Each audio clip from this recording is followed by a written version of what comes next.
یہاں یہ سمجھ لیجئے کہ کسی دوسرے اپنے ساتھی سے جو بے تکلف ہو اس سے مذاق کر لینا اور بات ہے، اور مذاق اڑانا اور بات ہے۔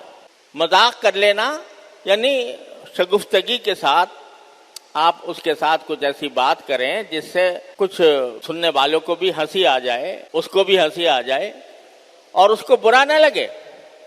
بے تکلف دوستوں میں اس طرح کی باتیں ہوتی ہیں، جن کے درمیان بے تکلف ہی ہوتی ہے، وہ بھائی ہے، دوست ہے، کوئی ملنے والا ہے، اس سے اگر کوئی ایسی بات کر لی جائے جو مذاق کی بات ہو، جس سے اس کو برا نہ لگے، جس سے اس کی دل آزاری نہ ہو، تو اس میں کوئی حرج نہیں۔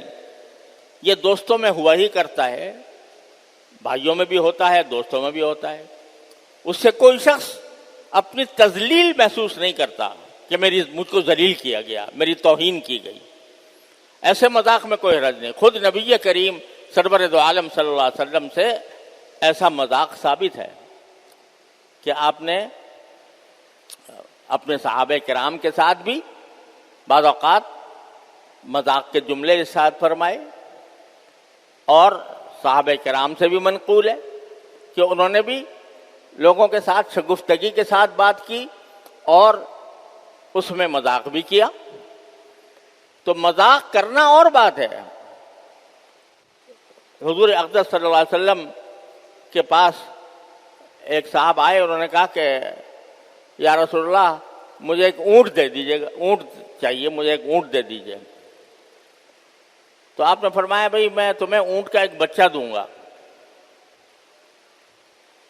تو وہ کہنے لگا جی بچہ میں کیا کروں گا بچے کو لے کر، میں تو پورا اونٹ چاہتا ہوں۔ تو آپ نے فرمایا جو بھی اونٹ دوں گا وہ کسی نہ کسی اونٹ کا بچہ ہوگا نہیں۔ تو اب یہاں آپ نے مذاق بھی فرمایا کہ اونٹ کا بچہ کہہ کر وہ اونٹ پورا مراد لیا، اور اس میں ایک شگفتگی پیدا ہو گئی، اس کو بھی ہنسی آ گئی ہوگی سن کر۔ تو یہ مذاق کوئی برا مذاق نہیں ہے۔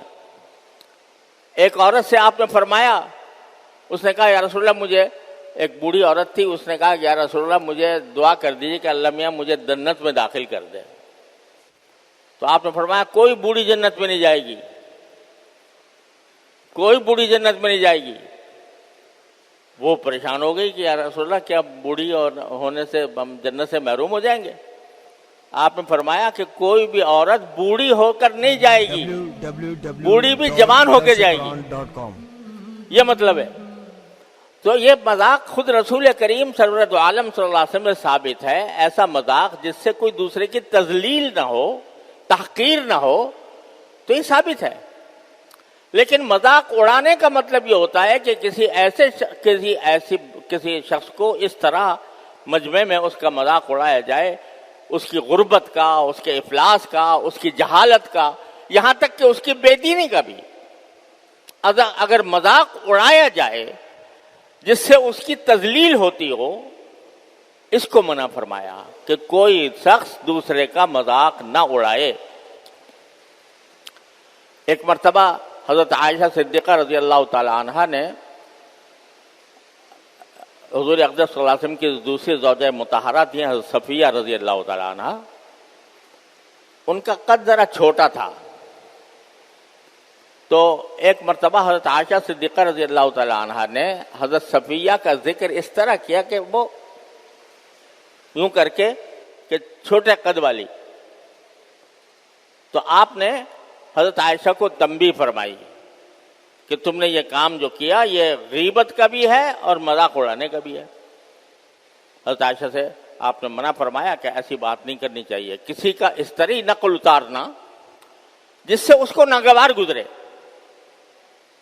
تو یہ غیبت میں داخل ہے، آپ نے منع فرما دیا۔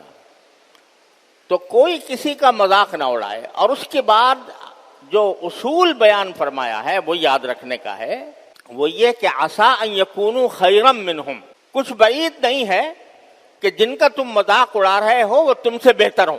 یعنی ہر مسلمان کو دوسرے مسلمان کے بارے میں اس بات کا احتمال رکھنا چاہیے کہ پتہ نہیں اس کا اللہ تعالیٰ کے ساتھ کیسا تعلق ہے، اللہ تبارک و تعالیٰ اس کو کس طرح نواز دیں، اس کا خاتمہ کس حالت کے اوپر ہو اور وہ مجھ سے کہیں آگے بڑھ جائے۔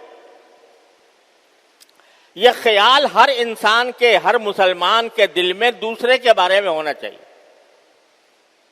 اگر فرض کرو دوسرا آدمی تمہیں علم کے اعتبار سے کم نظر آ رہا ہے، تمہیں اللہ نے علم دے دیا اور وہ بیچارہ علم سے محروم ہے، تو یہ سمجھنا کہ بھئی چونکہ میں عالم ہو گیا یا مجھے علم اللہ تعالیٰ نے عطا فرما دیا، لہذا جتنے لوگ ہیں جو کہ عالم نہیں ہیں میں ان سے افضل ہو گیا۔ ارے بھائی، افضل ہونا تو اس طرح ہوتا ہے کہ اللہ تبارک و تعالیٰ قبول فرما لے، اللہ تعالیٰ راضی ہو جائے اور جنت میں داخل فرما دے۔ کتنے ایسے لوگ ہیں جو علم سے بظاہر عالم نہیں ہیں، عام لوگ ہیں، تمہیں کیا پتا اللہ تبارک و تعالیٰ کے ساتھ ان کا تعلق اتنا مضبوط ہے، اتنا کڑا ہے کہ بہت سے علماء کو پیچھے چھوڑ جائیں۔ اللہ تبارک و تعالیٰ ہی جانتے ہیں کہ کس کا انجام کیا ہوگا۔